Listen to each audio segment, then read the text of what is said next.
Là, je parle maintenant d'un autre sujet, qui est celui de l'idée extrêmement répandue, comme quoi l'homme descend du singe, le singe descend de l'arbre, ou d'accord, bon, tout vient par hasard, comme ça, au cours de milliards d'années, l'évolution. Tu parles deux acides aminés se rencontrent, ils vont former lentement une molécule d'ADN, et après ils vont faire une molécule plus complexe, et fournir une cellule, et la cellule va faire, une cellule elle a une fonction nutritive, et aussi d'expulsion, alors ça va aller, ça va se développer, au beau jour, tu arrives à l'être humain. Donc nous sommes le résultat du hasard. Il faut savoir qu'il n'y a aucune preuve. Darwin, ça n'a jamais été qu'une théorie. On n'a pas de preuve de cela. C'est une théorie. Au contraire, plus la science avance, plus la théorie de Darwin devient insensée. Darwin lui-même a dit à son époque, ma théorie ne peut expliquer le phénomène de l'œil. Parce qu'il faut encore comprendre qu'on a une fonction primaire nutritive. Tu as une cellule, elle absorbe des choses, elle rejette d'autres. Avec le temps, des milliards d'années, la sélection naturelle, l'évolution, on arrive à changer une cellule qui a ses parois plus ou moins hermétiques, qui se nourrit et qui expulse, à un tube digestif qui se nourrit et qui expulse. Ok, ça je veux bien, admettons. Mais l'œil, aucune cellule ne voit. Comment par hasard un œil se met à voir? Il faudrait que simultanément, par hasard, tellement de choses aient lieu, il faut qu'il y ait une volonté derrière, c'est pas possible. Darwin lui-même, donc l'instigateur de la grande théorie de la sélection naturelle, dit, moi je ne peux pas expliquer l'œil. Et aujourd'hui, c'est bien plus que cela. Je vous cite ici quelques petites citations, avant de voir ces choses très intéressantes, si on a le temps. Beaucoup de choses intéressantes à voir. D'abord, je cite ici une citation de l'encyclopédie Bordas, en 1994, sur le titre « Sélection naturelle. Théorie postulant le maintien des variations favorables et l'élimination des variations défavorables au cours de la transmission des caractères d'une génération à la suivante. » Ceux qui tiennent le coup, qui sont forts, ils tiennent la route, les plus faibles disparaissent. Théorie. C'est posé par Charles Darwin en 1859. Dans une population, les échanges de gènes, etc., et il conclut la sélection naturelle, en éliminant les mutations les plus défavorables, est surtout conservatrice et ne peut expliquer l'évolution des espèces. Tu peux expliquer que le fort reste, le faible disparaît, mais que le fort, tout à coup, il se change d'œuf, il fait un âne, et l'âne devient un bœuf, et le bœuf devient un serpent, qui change en grenouille, qui fait un être humain. On ne peut pas expliquer une chose pareille. Une autre citation ici, professeur Salmonti, Université de Pérouse. À l'époque de Darwin, on pose des questions. Ok, très belle la théorie, mais est-ce qu'il y a des preuves? Il dit oui, regardez, il y a des fossiles. On voit, je trouve un fossile de serpent, après je trouve un fossile d'oiseau. C'est très simple, le serpent, il y a des petites ailes qui ont poussé, et lentement il s'est mis à voler, est devenu un pigeon. Ok, très bien, mais alors, trouve-nous s'il te plaît des traces dans les fossiles. Il dit, ok, on vient de trouver, on est en 1859, on n'a découvert que quelques dizaines de fossiles, attendons, je suis convaincu que dans l'histoire, on va découvrir beaucoup d'autres fossiles. On a découvert des centaines, des millions d'autres fossiles, oui. Pas une seule, pas un seul fossile de ce qu'on appelle les chaînons manquants, les étapes intermédiaires.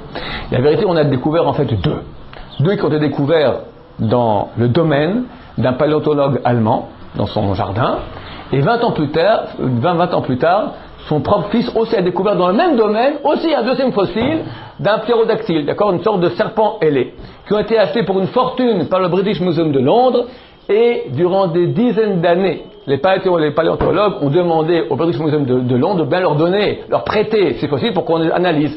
Le British Museum de Londres refuse obstinément. Dernièrement, il y a quelques années, ça a paru d'un contraste, le British Museum a accepté, et la supercherie a été découverte. Entre le corps du serpent et les ailes, il y avait des traces de colle. Les deux paléontologues allemands ont fait beaucoup d'argent. Il n'y a pas de fossiles de chaînons manquants. Plus que cela. On a découvert ici, je ne sais pas si vous allez pouvoir sur la caméra voir ici, mais vous allez voir ici. Il parle ici, voilà, on a une espèce originelle qui va donner, avec le temps, des lézards et des tortues. À la base, ils ont la même espèce originelle préhistorique. Il manque tous les chaînons manquants. On change des fossiles, on trouve à part les lézards et les tortues, un troisième, les ichthyosauriens. Parce que c'est peut-être les iguanes, d'accord? Les ichthyosauriens. Nous disent les scientifiques, mais ça amplifie le problème. Parce qu'avant, il manquait que toute la série de chaînons manquants qui amenait à la tortue et qui amenait au lézard. Maintenant, il manque en plus toute la série qui amène aux ichthyosauriens. Parce qu'il faut monter encore plus bas, plus en arrière dans le temps, et trouver encore plus de chaînons manquants qui manquent. Donc plus on avance dans l'histoire, plus on découvre des chaînons manquants. Où sont-ils, Mr. Darwin? Il y a quelques années, ça parut dans le journal Le Monde, à l'époque où c'était Bill Clinton qui était président des États-Unis, l'État du Kansas a voulu interdire dans les écoles d'initier les enfants dans le programme éducatif, l'interdiction d'enseigner Darwin. Pourquoi? En disant on n'a pas le droit d'enseigner un mensonge à nos enfants. C'est pas de la science. La science, tu dis une théorie, il faut prouver. Si c'est pas prouvable, ça reste de la théorie. Théorie, on peut dire n'importe quoi comme théorie. T'as des preuves, il n'y a pas de preuves. Bill Clinton a mis son veto, il dit non, on doit enseigner les deux. Qu'ils aient le choix. Un État entier, pas au Vatican ou en Chine, je ne sais pas où, je vous parle maintenant d'un État en Amérique. Maintenant, il y a un livre qui est apparu il y a quelques années en France qui s'appelle La plus belle histoire du monde. D'accord? Je n'ai pas de pourcentage. C'est un interview d'un journaliste français de 3 grands noms de 3 domaines différents de l'histoire antique. Hubert Reeves, c'est l'astronomie, la cosmogonie, d'accord, l'astrophysique, comment le monde a été créé. Joël de René, c'est un chimiste, et Yves Coppens, c'est un paléontologue. Alors Yves Coppens, c'est lui qui a découvert Lucie. En 1874, ils ont découvert Lucie, et là-bas, il raconte la chose suivante. Donc au début du chapitre, du tiers du livre, qui est l'interview de Yves Coppens, alors l'intervieweur pose la question suivante. L'homme ne descend pas du singe, mais d'un singe, n'est-ce pas? Exactement, il répond. Il est issu d'une espèce qui fut l'ancêtre commun des 2 lignées, celle des singes supérieurs d'Afrique d'une part, celle des pré-humains, puis des humains d'autre part. L'homme n'est donc pas un singe au sens large que du point de vue de son rangement dans la classification animale. Sa spécificité est précisément d'avoir réussi à dépasser cette simple condition. Ce n'est pas un singe normal, il descend d'une sorte de singe. Qui était-ce? Néandertal. On a découvert un être laid, au crâne surbaissé, à la base boursouflée, aux arcades sourcilières surdéveloppées en forme de visière. D'éminents savants n'ont alors pas cessé d'accabler ce pauvre R. Les uns ont prétendu qu'il n'était qu'un individu arthritique et poilu, selon d'autres, il ne pouvait mettre qu'un seul nom, Hugues. Inutile de dire qu'il a fallu de nombreuses années pour qu'on l'accepte dans notre famille, tout au plus comme un lointain cousin. À l'époque, c'était inadmissible que le descendant de l'être humain soit cet horrible être, l'homme de Néandertal, notre ancêtre, messieurs. L'ascendant de notre ancêtre, le premier, d'où nous venons. Ok. Manque de bol, vraiment. Dommage pour tous les croyants ancêtres. Des croyants, c'est des grands croyants, pas de preuves. Je vous cite ici le quotidien Libération du 12 juillet 1997. C'est première page. C'est plus spectaculaire, plus merveilleux encore que l'atterrissage du Pathfinder sur Mars. C'est là la preuve. Qu'est-ce qui s'est passé, messieurs, le 12 juillet 1997, qui est encore plus spectaculaire que la première satellite qui atterrit sur Mars? Celle que Chris Stringer, paléoanthropologue au Musée d'histoire naturelle de Londres, comme tout aficionado de l'homme de Néandertal attendait. Celle qui depuis plus d'1 siècle faisait défaut, autorisant les débats les plus chauds. Quant à la génétique, non. C'est non. Néandertal, cet homme préhistorique vedette, ne fait pas partie de notre famille. Nous n'avons, hélas, il a raison de dire hélas, rien à voir avec cet homo au gros cerveau, aucun lien de parenté avec ce musclé face au Rambo, apparu il y a cela 100 000 ans et mort sans descendance aucune il y a 35 000 ans. Mais comment en être si sûr? C'est qu'après que des lustres à se jeter les fossiles à la figure, des années à mégoter sur toutes sortes de détails anatomiques, une équipe allemande dirigée par Svante Paabo et Matthias Krings a réussi à extraire de l'ADN de Néandertal. Nous l'avons d'abord séquencé, puis avons comparé les paires de bases qui la composent avec celles de l'ADN de 1500 individus modernes, des échantillons venus du monde entier. Aujourd'hui, nous sommes formels. L'ADN de Néandertal était vraiment très différent du nôtre. On ne peut plus s'imaginer descendre de lui. Il n'y en a plus. Alors d'où on vient? Et Lucie, et l'Australopithèque, et tout cela qui sont des demi-singes, demi-hommes. D'où ils viennent? Parce que t'as les singes, t'as l'Homo sapiens, mais entre, il y a ces sortes de gens bizarres là. L'ADN dit, nous on vient pas d'eux, mais eux alors d'où ils viennent? Alors écoutez, il me faudra de nouveau je vais faire ici un petit graphique. On va dire comme ça qu'on a en bas les singes, en haut l'Homo sapiens. On a le temps, on a la préhistoire, pré-H et HM, histoire moderne. D'accord? On a ici un graphique. Vous pouvez suivre, la caméra suit. Singe, Homo sapiens. Préhistoire, histoire moderne. Bon, tout le monde est d'accord qu'en préhistoire, on trouve des singes. On met les singes. Personne n'est d'accord dans le monde scientifique de dire qu'à la préhistoire, on a un Homo sapiens. L'Homo sapiens, il arrive à l'époque moderne, histoire moderne. Ok? Maintenant, les singes, on fait des singes. Il y a des singes encore aujourd'hui. N'est-ce pas? Une partie des singes, les plus évolués, ont commencé à être plus performants, sont devenus Lucie, qui est entre le singe et Homo sapiens, au début de l'histoire, en fin de préhistoire, début d'histoire moderne. Ok, on va faire ici un petit pointillé. Viennent les paléontologues et disent une chose qui est tout à fait arbitraire, basée sur rien. L'Homo sapiens descend de Lucie. Ils font un petit pointillé tout à fait arbitraire, hypothétique. C'est une hypothèse, peut-être vraie, peut-être fausse. J'ai une autre hypothèse à proposer, tout aussi peut-être arbitraire, peut-être vraie, peut-être fausse. Le singe a été créé singe, il a fait des singes. L'homme a été créé homme, le premier homme, ce que dit la Torah, et a créé des hommes dont nous sommes les descendants. D'où vient Lucie? Une partie des hommes est devenue Lucie. Hein? Tout aussi farfelu et arbitraire. Comme un demi-singe peut devenir homme, un homme peut aussi devenir demi-singe. Pourquoi tu choisirais plus cela que cela? 50-50, moitié-moitié. C'est pas tout à fait vrai parce que la nature, elle tend plus à la désorganisation. Tu prends un champ, tu jettes des graines, tu fais rien, il n'y a rien qui se passe. Il faut labourer, il faut bien sûr ensemencer, il faut enlever les mauvaises herbes, les pesticides, engrais, il faut travailler pour que ça donne des fruits comme il faut. On sait que l'organisation ne se fait pas comme ça. Mais admettons, 50-50. J'ai un point en plus, qu'est-ce que j'ai? Nous trouvons ça nous. J'ai ici le Midrash,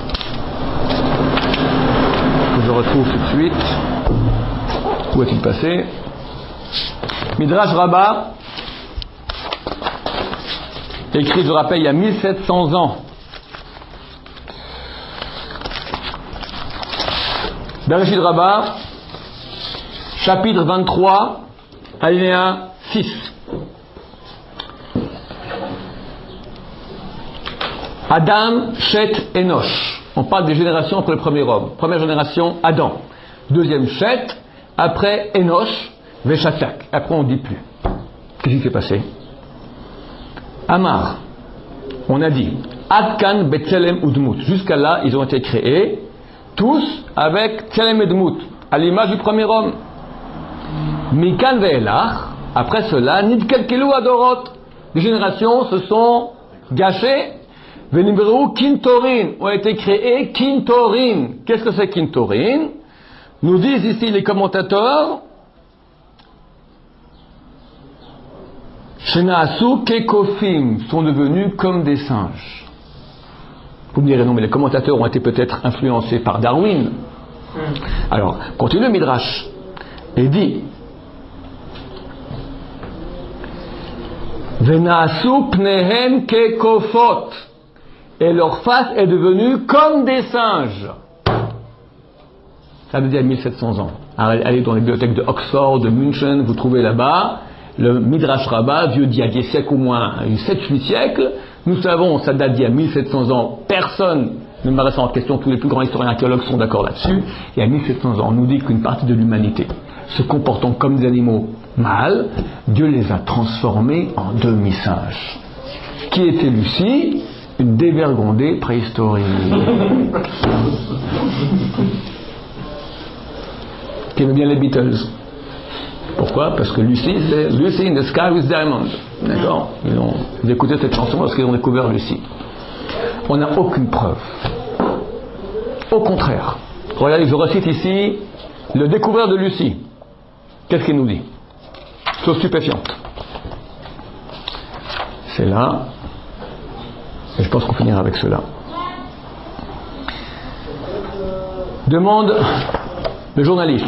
Qu'est-ce qui reste mystérieux dans ce scénario des origines de l'homme que nous venons de parcourir? Donc en quelques dizaines de pages, ils ont parcouru l'histoire de l'homme. Comment du singe on devient être humain? Il répond, Yves Coppens, le grand mystère, c'est la manière dont procède l'évolution. Dans un milieu qui change, les animaux et les hommes sont capables de se transformer pour s'adapter à de nouvelles conditions climatiques, comme s'il y avait à chaque fois l'échantillon de mutation adéquat pour que le bon choix puisse se faire. Je prends un autre exemple pour expliquer cela. Il parle ici auparavant, l'autre journal, c'était l'autre, comment il s'appelle, Joël de René. Il explique un cas de sélection naturelle. Prenons par exemple des moineaux à gros bec, qui se nourrissent exclusivement de petits vers nichés dans les trous des arbres. Ils sont tellement nombreux et actifs qu'ils finissent par éliminer tous les vers qui se trouvent à la surface des écorces. Sans nourriture, la majorité de l'espèce meurt. Donc les moineaux, ils mangent leur gros bec et ils mangent tous les petits vers qui sont nichés dans l'écorce des arbres.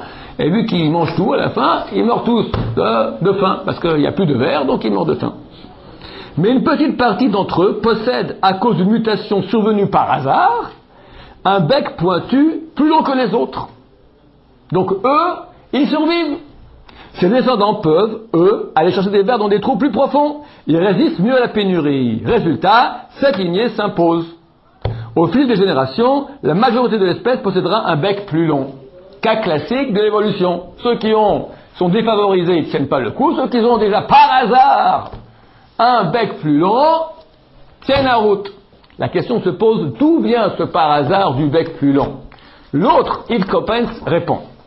Il dit c'est quand même bizarre, c'est mystérieux, pour reprendre les termes du journaliste, comme s'il y avait à chaque fois l'échantillon de mutation adéquat pour que le bon choix puisse se faire. Toujours, maintenant ils font un long bec, tac, par hasard, il y a l'échantillon qui a un long bec. Demain, il faudra la girafe, un animal qui a un long cou, tac, par hasard, c'est qu'il y avait un long cou. Toujours par hasard, dans l'être humain, il y a la bonne espèce qui est là pour encore résister et continuer. L'évolution procède certainement par la sélection naturelle. Et d'accord, la sélection naturelle, elle existe. Contrairement à ce que dit le Bordas. D'accord, le Bordas dit que la sélection naturelle ne peut pas en aucun cas expliquer l'évolution. Mais là, lui dit que oui. Ils ne sont pas d'accord entre eux, marloquette, ça arrive. Mais suffit-elle pour expliquer une si merveilleuse adaptation des êtres vivants au changement de leur environnement? Lui-même, il dit c'est pas possible. Comment ça se fait que toujours par hasard, il y a le bon échantillon qui correspond? La sélection naturelle, elle peut expliquer ça un peu. Mais suffit-elle pour expliquer une si merveilleuse adaptation des êtres vivants au changement de leur environnement? Celui-ci, cette adaptation, induit-il plus directement des changements génétiques? Est-ce qu'on peut dire que par hasard comme ça, on fait qu'il y ait un changement génétique? On le comprendra peut-être dans quelques temps. Rétorque le journaliste. Diriez-vous que notre histoire a un sens, une logique? Ça veut dire Torah, qui est un créateur, c'est lui, la nature, Dieu qui guide. Je ne peux que le constater. Les êtres vivants d'aujourd'hui sont plus complexes que ceux qui vivaient il y a 1 milliard d'années. Et pour ma part, je ne crois ni à la contingence, ni au hasard, qui ne semble apparaître que lorsqu'on étudie une très courte durée. Tu prends une courte durée, il y a eu du hasard. Mais tu prends maintenant toute l'histoire, 1 milliard d'années, ça ne tient pas la route. Ça voudrait-il qu'il faudrait concilier la conception scientifique de notre origine avec celle des religions, par exemple? Ce n'est pas incompatible. La science, finalement, ne fait qu'observer. Elle ne peut être dogmatique. Elle sait bien que la réalité est toujours plus complexe. La science, celui qui a découvert Lucie nous dit, je ne peux pas dire que tout est comme ça par hasard. Pour moi, il y a ici une direction. Je crois ni à la contingence, ni au hasard. Il y a une main directive. Donc je pense qu'en cela, les choses sont très claires, et on a réglé le compte, Be'ezrat Hashem, de l'homme descendant du hasard, descendant du singe. Nous sommes créés, et il y a un sens à la création. Merci, on attend vos questions. Ceux qui sont intéressés à envoyer des questions, vous pouvez toujours envoyer sur le site. À très bientôt.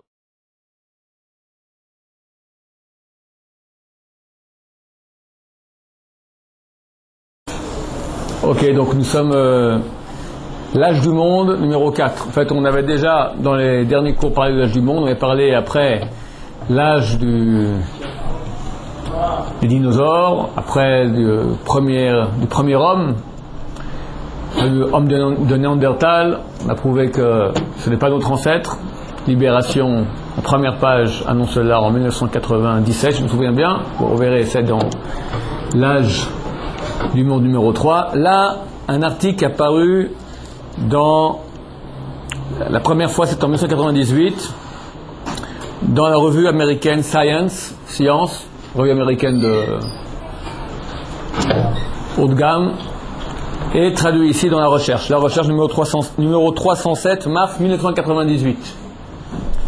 Le journaliste qui a écrit cet article en anglais s'appelle Anne Gibbons, et l'adaptation, elle est Dr Philippe Brenier. Alors, le titre de l'article, l'horloge de l'évolution ne tourne pas rond. L'analyse génétique des ossements du tsar Nicolas II a surpris les scientifiques. Alors, le petit encadré, pour calibrer les horloges moléculaires, les biologistes de l'évolution ont longtemps considéré que la vitesse de mutation de l'ADN est constante. L'ADN, nous avons tous en nous des molécules d'ADN, et elles mutent. Elles mutent avec une vitesse constante. Une mutation tous les, on verra, combien de centaines d'années. Or, il s'avère que leur outil de choix, l'ADN des organites cellulaires qui sont les mitochondries. Dans les cellules, vous avez des petits ronds comme ça qui s'appellent les mitochondries. Dans chaque cellule vivante, il y en a une. Et dans les mitochondries, tu as aussi des molécules d'ADN. On appelle cela l'ADN mitochondrial. Pourrait muter beaucoup plus vite qu'on ne le pensait. Ce qui impose de nouvelles normes pour une analyse médico-légale et soulève des questions troublantes sur la datation de l'évolution. Alors je vous cite quelques parties de l'article comme ça, puis j'expliquerai un peu je ne vais pas tout lire quand c'est un peu long. Depuis que leur séquence a été décryptée en 1981, les petits anneaux que forme l'ADN des mitochondries sont devenus l'outil de choix des études médico-légales et des travaux sur l'évolution. Pour dater l'évolution, ou pour savoir maintenant quelle est l'identité d'une personne. Je veux savoir, j'ai des ossements maintenant, un morceau de chair de quelqu'un qui était tué. Je veux savoir maintenant qui il est. On n'a pas de traces. On peut avoir maintenant ces empreintes digitales, mais nous on n'a pas dans nos fichiers toutes les empreintes digitales de tous les êtres humains qu'il y a sur Terre. Donc on ne sait pas qui il est. Qu'est-ce qu'on va faire? On va prélever un peu de son ADN et on va comparer avec sa famille. On peut savoir maintenant si c'est quelqu'un qui est même de la même famille ou pas. Donc on peut comme ça définir l'identité de personnes non identifiées mortes. À la différence de l'ADN du noyau cellulaire, qu'on appelle l'ADN nucléaire, qui provient à la fois de l'ovule et du spermatozoïde, l'ADN mitochondrial d'un individu provient uniquement de l'ovule, donc uniquement de la mère. On a deux sortes d'ADN, l'ADN du noyau, qui provient des deux, du papa et de la maman, et l'ADN mitochondrial, des mitochondries qui vient uniquement de la mère. Il permet ainsi de remonter la généalogie maternelle sans les difficultés liées au mélange des gènes des deux parents. Lorsque j'ai des gènes des deux parents, ça complique, parce que je dois prendre en considération les gènes du père et les gènes du mère. Là, j'ai les gènes de la mère, que de la mère, sur des centaines d'années, donc c'est extrêmement pratique. De plus, Les mitochondries ont pour fonction de fournir l'énergie cellulaire, et chaque cellule en contient des centaines. Il est donc beaucoup plus facile de récupérer l'ADN mitochondrial que l'ADN nucléaire. Donc c'est un outil de choix, il est plus simple parce que il n'y a que des gènes de la mère. Deuxièmement, il est plus facile à extraire parce qu'il y en a beaucoup par cellule, alors que l'ADN nucléaire, il n'y en a qu'un par cellule. Ok, donc c'est l'outil de choix aujourd'hui pour l'analyse médico-légale et pour la datation au niveau de l'évolution. Je reprends la première page. Alors l'histoire est la suivante. En 1991, les Russes ont exhumé d'une tombe sibérienne 9 squelettes supposés être les restes du dernier tsar, Nicolas II, ainsi que de sa famille et de sa suite fusillés en 1918. Donc, on déterre des corps. On suppose que ce sont les squelettes de la famille du tsar. Il manque parmi ces squelettes 2 squelettes. Et on analyse maintenant les molécules d'ADN mitochondriales, et on voit qu'il y a un problème. Ça ne peut pas être les ossements du tsar, parce qu'on trouve maintenant un ADN qui est complètement étranger à la famille du tsar. On connaît les ADN du tsar, on a des squelettes un peu toute la famille, on a pu les prélever. Or, je vous lis ici ce que dit l'article. L'expert de médecine légale pensait que la plupart des personnes sont porteuses d'un seul type d'ADN mitochondrial. Mais il y en avait 2 chez le tsar. Un même site donc d'ADN était occupé dans certains cas par un cytosine et dans les autres dans les autres par un thymine. Il aurait dû avoir une seule sorte d'ADN, et voici qu'il a 2 sortes, du cytosine et du thymine, ce qui n'est pas normal. Or, on ne retrouvait que la thymine chez les lointains cousins du tsar. Et cette discordance a relancé la controverse sur l'authenticité des squelettes. Vu qu'on trouve maintenant la cytosine que chez les cousins très éloignés du tsar, mais dans la proche famille, il n'y en a pas. Donc on déduit que ce squelette n'est pas celui du tsar. Comment ça fait qu'il y a de la cytosine alors qu'il ne doit pas en avoir? Donc ce squelette n'est pas celui du tsar, Nicolas II. Finalement, la question posée par les ossements de Nicolas II est tombée d'elle-même après l'exhumation, puis l'analyse de l'ADN des restes de son frère, Georges Romanov, grand-duc de Russie. On a détecté, on a exhumé les ossements de son frère, et on va analyser l'ADN de son frère. Comme le tsar, le duc avait hérité de sa mère 2 séquences d'ADN différentes. C'est ce qu'on appelle l'hétéroplasmie. Le tsar et son frère ont un truc bizarre, ils ont 2 ADN, et de la cytosine et de la thymine. Cette hétéroplasmie était connue chez les mammifères depuis 10 ans. Elle n'avait pas encore été décrite chez l'homme dans cette partie non codante de l'ADN. Donc on découvre qu'aussi chez l'homme, on peut trouver un double ADN. La solution du mystère des restes des Romanov soulevait une question nouvelle qui a d'abord perturbé les experts de médecine légale et aujourd'hui les spécialistes de l'évolution. Quelle est la fréquence d'apparition de cette hétéroplasmie? Dans quelle mesure on peut trouver chez des gens, quelle est la fréquence de trouver chez des gens 2 molécules d'ADN? C'est pas normal, on en a une seule. C'est quoi cette hétéroplasmie? Quelque chose qui est assez bizarre. On se met à rechercher. En fait, plusieurs études récentes laissent penser que l'hétéroplasmie pourrait être fréquente. Ces travaux ont montré qu'elle s'observe chez au moins 10% et probablement 20% des êtres humains. Donc l'hétéroplasmie, elle est courante. Que tu as 2 sortes d'ADN dans ton ADN mitochondrial, c'est une chose qui est relativement courante, 10 à 20% de la population. Et comme l'hétéroplasmie est due à des mutations, son incidence étonnamment élevée suggère que l'ADN mute beaucoup plus souvent qu'on ne le pensait jusqu'alors, peut-être 20 fois plus vite. Quand tu as une hétéroplasmie, il y a ici une mutation. Ta mère en avait 1, toi tu en as 2. Il y a ici une mutation. Après, avec le temps, tu vas en perdre la première, il te reste que la deuxième. Mais ici, une mutation. On est en train de vivre une mutation d'ADN. Or, si on trouve de l'hétéroplasmie chez un grand pourcentage de la population, donc ça prouve qu'il y a beaucoup de mutations, plus qu'on se croyait, environ 20 fois plus vite. Ça pourrait aussi compliquer la vie des scientifiques qui travaillent sur l'évolution et pour qui le taux de mutation de l'ADN est l'horloge permettant de dater des événements clés, comme le début de la dispersion des ancêtres des hommes autour du monde. Nous pouvons calculer les ancêtres, on trouve Néandertal, on trouve Cro-Magnon, on trouve Piltdown, toutes sortes d'hommes, des ancêtres, Lucie, on prélève un peu d'ADN, Et grâce à l'ADN mitochondrial, on peut calculer maintenant, par le nombre de mutations qu'il y a entre nous et eux, il y a combien de temps ils ont vécu. Parce qu'on sait, les mutations, elles ont lieu tous les combien de temps. Cet ADN paraissait constituer un système génétique relativement simple. Les chercheurs comparaient la même séquence d'ADN chez différents groupes humains et comptaient les différences.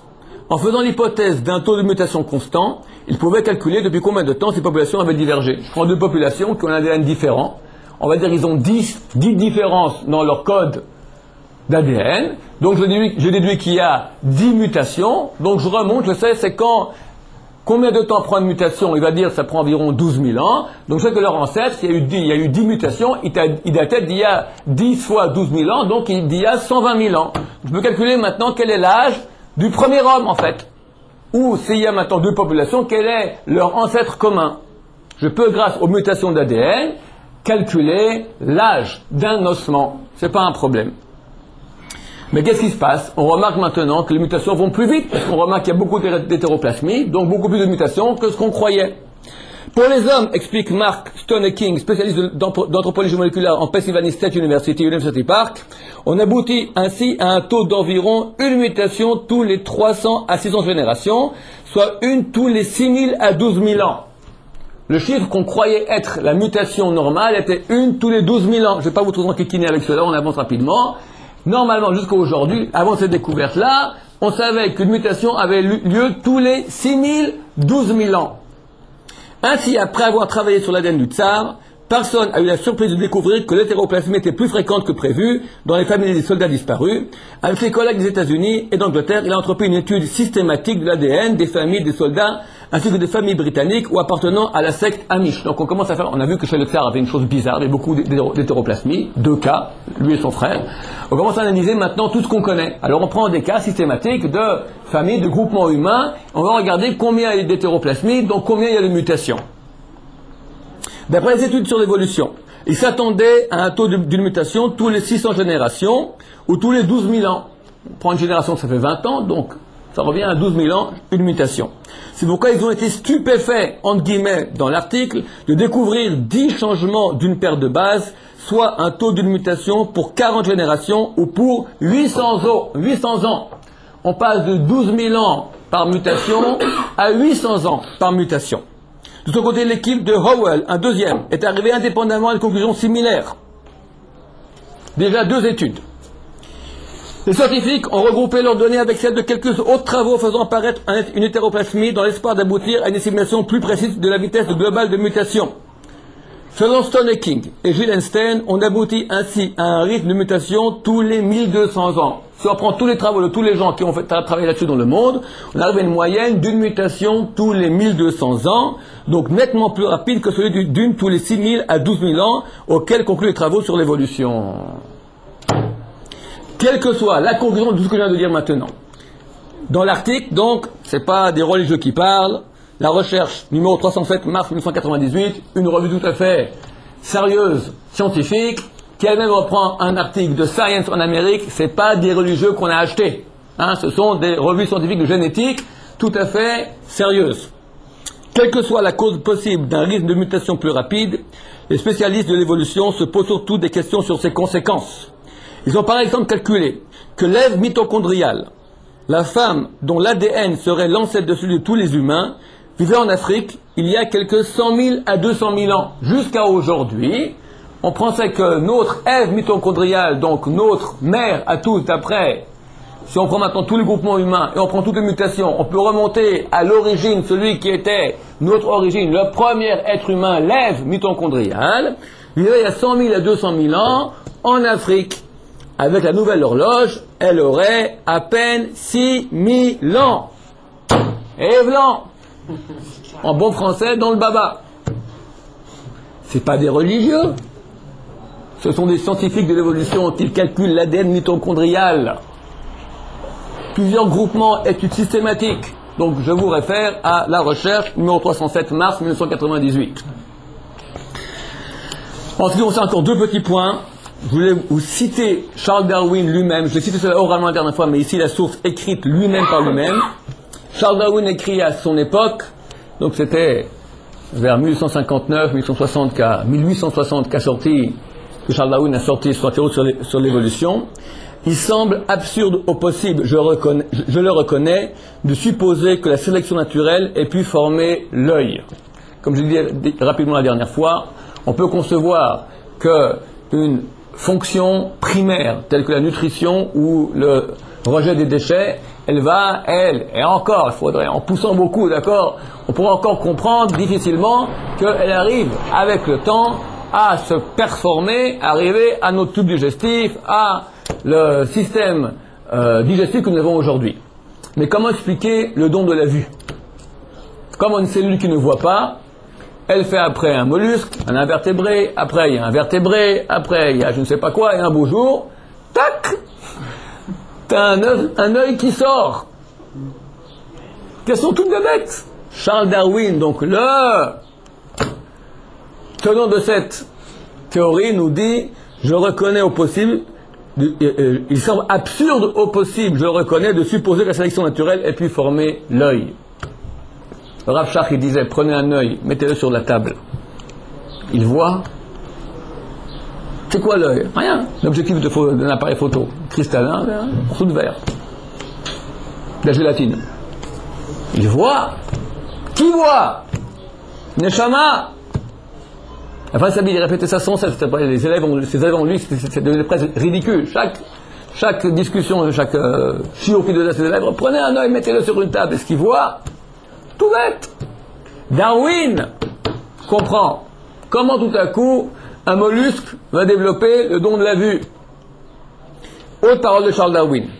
Bien que les recherches géologiques aient incontestablement révélé l'existence passée d'un grand nombre de chaînons qui ont déjà rapproché les unes des autres bien des formes de vie, elles ne présentent cependant pas entre les espèces actuelles et les espèces passées toutes les gradations infinies et insensibles que réclame ma théorie. Il manque. Tu as le serpent, tu as l'oiseau, où sont les chaînons manquants? Il faudrait toutes les parties manquantes, toutes les gradations infinies et insensibles que réclame ma théorie. Et c'est là, sans contredit, l'objection la plus sérieuse qu'on puisse lui opposer. Comme expliqué la dernière fois, aujourd'hui, il manque plus de chaînons manquants. On va trouver plus d'espèces. Donc, pour chaque espèce, il faut encore plus de chaînons manquants qui y amènent. Donc, l'objection à Darwin est encore plus puissante. Et je finirai avec une dernière chose. C'est le colacanthe. Le colacanthe, voici la photo de ce fossile. Un fossile d'une sorte de poisson qui est, d'après les évolutionnistes, l'origine des vertébrés. On a d'abord les invertébrés, les pieuvres, les sèches, puis un beau jour, il commence à avoir des vertèbres. D'accord? C'est une sorte de poisson qui a l'origine des vertébrés, qui après le poisson il est sorti, il est devenu, je sais pas, une tortue, la tortue est devenue un singe, la singe est devenue un bœuf, le bœuf est devenu un être humain. C'est ça un peu en rigolant. D'accord? En tout cas, c'est l'origine des vertébrés. Regardez, reconnaissez-vous votre ancêtre. Le colacanthe, qui a disparu il y a 60 millions d'années. L'ancêtre commun de tous les vertébrés est, selon les darwiniens, le colacanthe, ce poisson dont on ne connaissait que des fossiles, s'est éteint il y a 60 millions d'années. Cette extinction prévue par le darwinisme, l'animal qui va subir une mutation favorable, transmet son gène avantageux à toute l'espèce, il a en effet un léger avantage de survie, de fécondité. La théorie indique que ses descendants ont, grâce à cet avantage, totalement remplacé l'ancienne espèce. Espèce éteinte. Ce raisonnement est pourtant faux. En 1938, un colacanthe a été pêché dans les Comores. L'extinction prévue par le darwinisme ne s'est pas produite. Malheureusement, le poisson était empaillé et une grande partie de sa carcasse fut jetée. Il fallut attendre de nombreuses années avant qu'un exemplaire vivant ne soit examiné. Ce poisson s'appelle aussi le latimaria, en hommage à Madame Courtenay-Latimer, directrice du musée sud-africain où on apporta le premier colacanthe. Le colacanthe vivant, voici sa photo. Messieurs, il est bien vivant. 60 millions d'années qu'il a été éteint, dit les darwinismes. Dans le baba, numéro 2. Enfin, on allait pouvoir vérifier les hypothèses sur ce poisson. Ses parties dures, celles retrouvées dans les fossiles, semblaient intermédiaires entre les poissons et les premiers vertébrés terrestres, les amphibiens. Tout correspondait, forme du crâne, de la mâchoire, os des nageoires.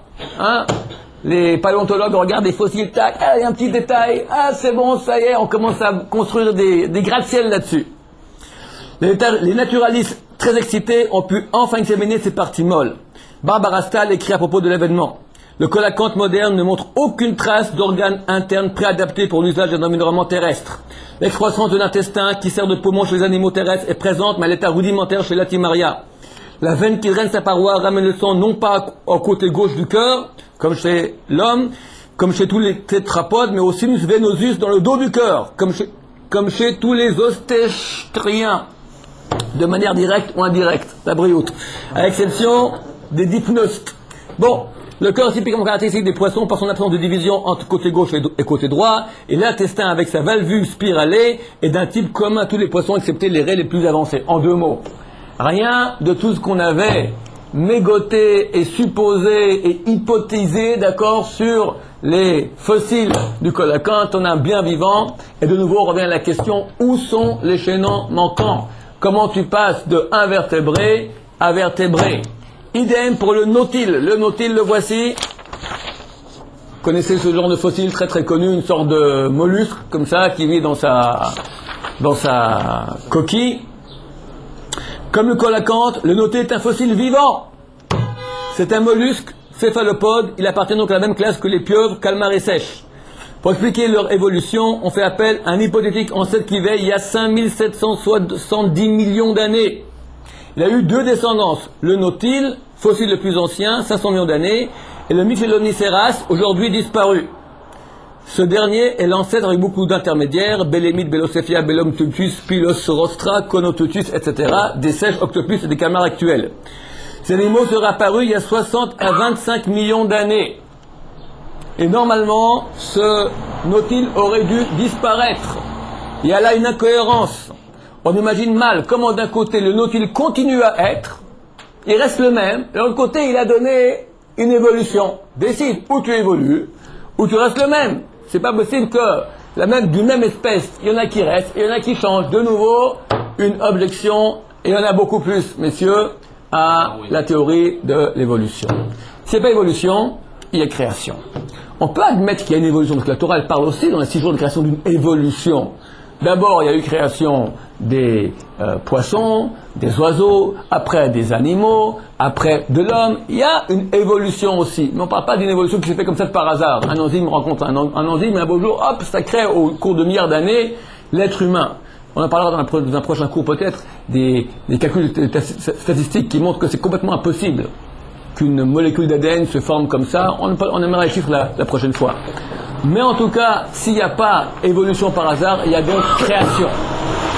Et s'il y a création, il y a créateur.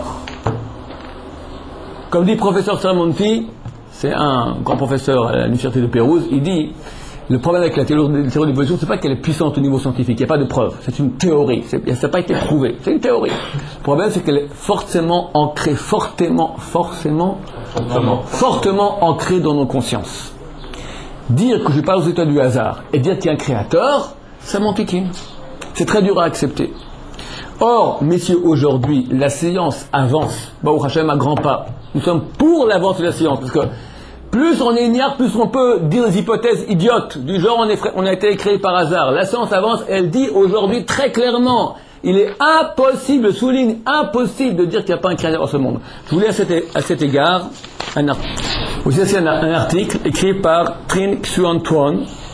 C'est un astrophysicien français, mais d'origine vietnamienne, comme son nom l'indique. Astrophysicien, professeur d'astronomie à l'Université de Virginie, auteur de Mélodies secrètes, édition Fayard, édition Gallimard, un astrophysicien, édition Beauchesne-Fayard, dessin de lumière de Big Bang après découverte Gallimard. Donc on parle des plus illustres maisons d'édition de livres. C'est pas les romans fleuves. On parle Gallimard, Fayard, d'accord. C'est un homme, pour ceux qui connaissent le domaine de l'astronomie, c'est un des grands noms aujourd'hui en France de l'astrophysique. L'univers est réglé avec une précision extraordinaire. Il suffirait qu'une des constantes qui le régissent soit modifiée dans des proportions infinitésimales pour qu'il soit vidé de conscience et de vie.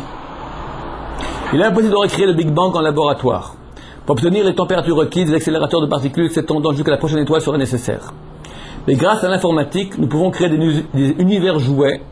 Il suffit pour cela d'introduire les 4 forces physiques qui contrôlent tous les phénomènes. La force gravitationnelle, qui est en quelque sorte la colle de l'univers, la force électromagnétique, colle de l'atome, les 2 forces nucléaires, à savoir la force forte qui tient ensemble les protons et les neutrons, la force faible responsable de la radioactivité. Nous devons en plus introduire une quinzaine de nombres qu'on appelle les constantes physiques, la vitesse de la lumière, la masse du proton, celle de l'électron par exemple. Et là on commence à faire les calculs. On remarque une coïncidence extraordinaire. L'électron a une charge, des choses simples que n'importe quel enfant qui a été en 5e année sait. L'électron a une charge négative, le proton a une charge positive. Comme vous le savez, l'atome est composé de 3 éléments. Dans le noyau, tu as des neutrons de charge électrique neutre, des protons de charge électrique positive, et des électrons qui tournent autour bien loin de charge négative. Or, bien que le proton soit près de 2000 fois plus massif que l'électron, le proton et l'électron, un est positif, autre est négatif. Le proton, il est dans le noyau, il est 2000 fois plus massif, il a une masse, il est plus gros, il est plus grand que l'électron, près de 2000 fois. Leurs charges sont rigoureusement égales pour une raison que l'une ne connaît. Prenons un exemple. Je prends Johan. Johan, quel âge? 16 ans. 16 ans. Tu es jeune. Ouais. Bon, Baruch haba, bienvenue. Johan, excuse-moi, quelle hauteur tu mesures? Environ 1,80. 1,80. Combien tu pèses? Environ. Environ. Ouais, 90. 90 kilos. 1m80, 90 kilos. Ok? Maintenant, ça on va l'appeler le vrai Johan. Imaginons maintenant Johan miniature. Mini Johan, qui serait 2000 fois plus petit. Donc s'il fait 1m80, 2000 fois plus petit, combien ça fait, messieurs? Hein? 0,09. Faux. 0,9 mm. Hein? Vous ferez le calcul vous-même, d'accord? 0,9 mm. Ça veut dire 1 mm, un peu moins. 0,9. Johan miniature. Combien pèse Johan miniature? Johan nature pèse 80 kg environ. Donc maintenant, Johan miniature qui est 2000 fois plus petit, normalement il va peser environ 2000 fois moins. Imaginez-vous qu'il pèse exactement le même poids. Bizarre. Bon, ça peut arriver. Mais qu'il soit exactement le même, c'est quand même très très bizarre. On parle de 2 éléments complètement différents. Le proton, il est près de 2000 fois plus massif que l'électron. Et pour une raison, un hasard que nul ne connaît, ils ont la charge électrique rigoureusement égale. C'est qu'ils n'ont pas une différence de 0,00000001. Ils n'ont aucune différence. Exactement la même charge électrique. Si la charge électrique du proton et de l'électron différait seulement d'un milliardième de milliardième, il exagère ici. Tu aurais dû marquer milliardième de milliardième de milliardième jusqu'à l'infini.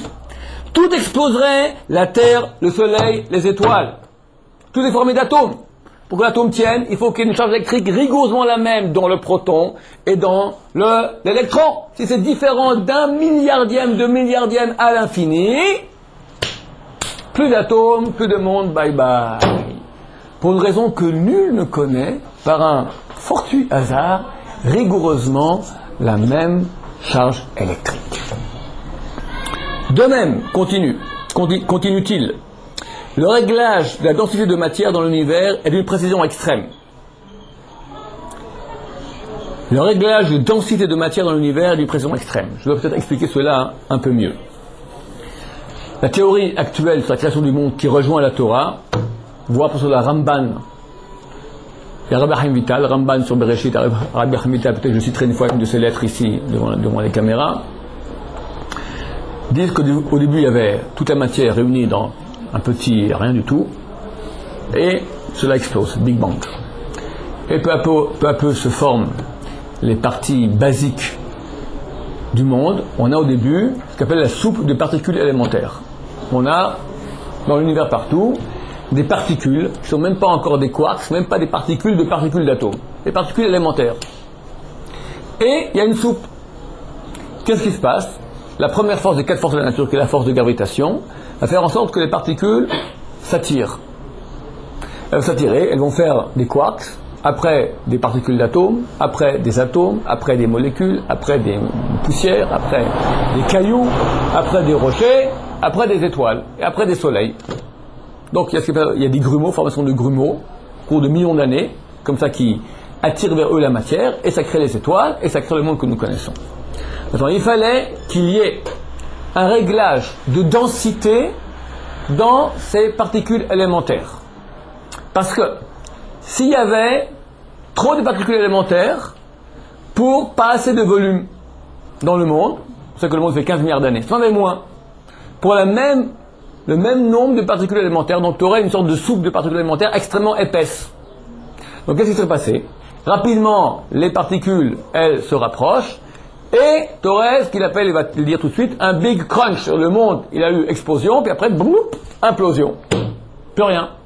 Si au contraire, tu ne mets pas assez de particules élémentaires pour trop de volume, tu as une soupe extrêmement liquide, beaucoup trop éthérée. Donc chaque molécule, chaque particule aurait été beaucoup trop éloignée de l'autre pour s'attirer par la force de gravitation. Donc on serait resté à l'état de soupe élémentaire pour l'éternité. Comme ça, sans rien du tout. Il fallait qu'il y ait un réglage très précis entre le volume et la densité, la quantité des particules élémentaires pour le volume donné. Un réglage de quelle précision? Regardez bien. Le réglage de la densité de matière dans l'univers a une précision extrême, comparable à celle qu'il faudrait à un archer pour planter une flèche dans une cible de 1 cm² de côté. Tu prends quel fait de tir à l'arc ici dans sa vie? Tu en as fait un peu? Très bien. Tu tires à l'arc maintenant, tu as des flèches, hop, tu mets une cible de 1 cm² de côté. Combien tu as de chances de mettre du premier coup dedans? Une chance sur, on va dire, sur 1000. Donc, tu tires 1000 fois, une fois il y aura dedans. Mais à quelle distance tu as mis la cible? Tu la mets devant l'arc, c'est pas un problème. 50 mètres. 50 mètres, c'est loin 50 mètres. 50 mètres, tu tires bien, sur 1000 flèches, il y en a une qui sera dedans. Très bien. Je double la distance, 100 mètres. 2000 flèches. Je double la distance, je quadruple. La cible, elle est à 200 mètres. 1 cm² de côté. Combien de flèches? 4000. Je mets maintenant la cible. On est ici à Gramoth. Je la mets au centre-ville de Jérusalem. 1 cm². On est ici à 8 km. 1 cm² de côté. Hein? 10 000. C'est gentil. Tu as 10 000 flèches touchées 1 cm² de côté qui est à Ben Yehuda. Faut être un très bon tireur. Bon, je mets la cible à Paris. Je suis ici à Yerushalayim. Impossible, pas impossible. 1 million, 1 milliard. Je tire. Un beau jour, ça va bien tomber dessus. Des milliards. Je mets maintenant la cible sur la Lune. 1 cm² c'est sur la Lune, là. Tu tires. Combien de flèches tu vas tirer? Ta vie et la vie de tes ancêtres, de descendants, toute ta vie, des millions de milliards. Messieurs, écoutez bien.